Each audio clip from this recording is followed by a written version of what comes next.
All right, let's dive into something that feels like it's pulled straight from a sci-fi movie. OpenAI's Sora 2. We're talking about a tool that can literally turn your imagination into video, and it might just change storytelling as we know it. So let's get into how it all works. But first, just think about this for a second. What if your words could actually make a movie? You type out an idea, a scene, a feeling, and it just comes to life on your screen. That's not a far-off dream anymore. It's the incredible reality we're exploring today. So, how in the world does this magic trick actually happen? In this first part, we're going to break down that core concept, turning simple text into these complex, moving visuals, and really get into why this is such a huge leap forward. Okay, so at its heart, Sora 2 is what you'd call a text-to-video AI. You feed it a prompt, a description of a scene, and out comes a high-def video, a lot of the time with audio that actually matches. But here's what makes it so mind-blowing. It seems to understand not just what you're asking for, but the physics and the vibe of the world you're trying to create. And the whole creative process is surprisingly simple. It really just starts with an idea in your head. Then you write that idea down in a text prompt. Sora's AI takes over and does the heavy lifting, generating the video. And boom, you download it and share your vision with the world. It's a super clean workflow for a ridiculously complex technology. All right, so that's the what. Now for the really fun part, the how. Let's kind of peek under the hood for a minute. How does an AI actually figure out how to make a video from absolutely nothing? The tech behind this is, well, it's pretty fascinating stuff.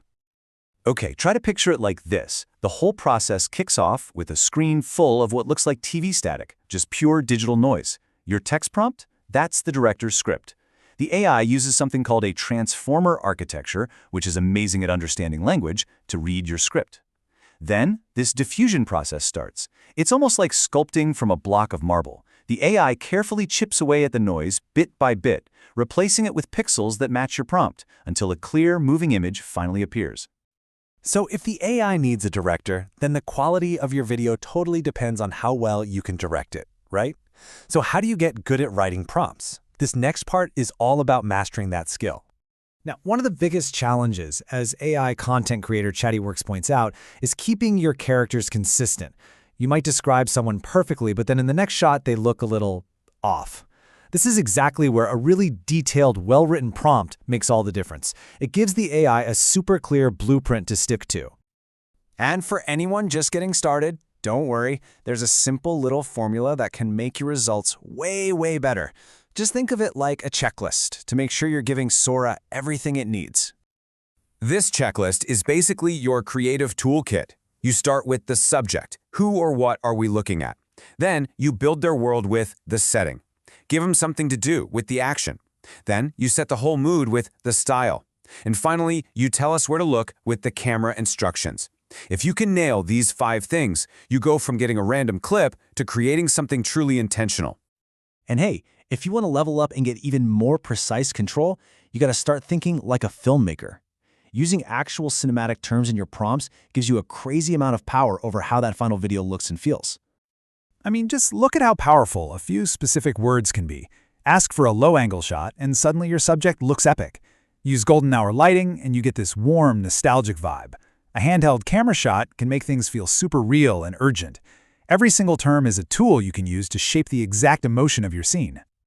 But of course, with any brand new tech like this, you've got the incredible hype, and then you've got the day-to-day reality. So it's really important to have a balanced look at what Sora 2 is amazing at and, where it still has some growing to do. Sora's strengths are just stunning. The hyper-realism you can get on faces and textures, the control over lighting, it's absolutely top tier. But on the flip side, it has its quirks. It can still get confused by complex physics, maybe generating an extra hand or a weird camera move. And maybe most importantly, like any tool this powerful, it has some serious ethical risks that we all need to be thinking about. And to get ahead of those risks, OpenAI is building in safety features. We're talking about things like watermarks that clearly identify a video as AI-generated, and other rules to prevent it from being misused for harmful stuff. Being responsible with this tech is a huge piece of the puzzle. So, where is all this headed? What's next? Well, we're actually already getting a sneak peek into the future of what this kind of creation looks like, with new features that are rolling out as we speak. So get this, one of the wildest new features is called Cameos. It lets you create a super realistic AI avatar of yourself from just a quick recording. And then You can put that avatar, your digital twin, into any video you generate. You can literally star in your own AI movies. It's a massive, massive step for personalizing content. We really hope this explainer got some of your own creative ideas flowing. If you found this useful, definitely make sure you're subscribed so you don't miss our next deep dive into the tech that's shaping our world. And that brings us right back to that first question. Now that you know a little bit about how this works, what would you create? A wild fantasy epic? A scene from a weird dream you had? Or just a simple, beautiful moment? The canvas is blank, and it's waiting for your words. That's all for now.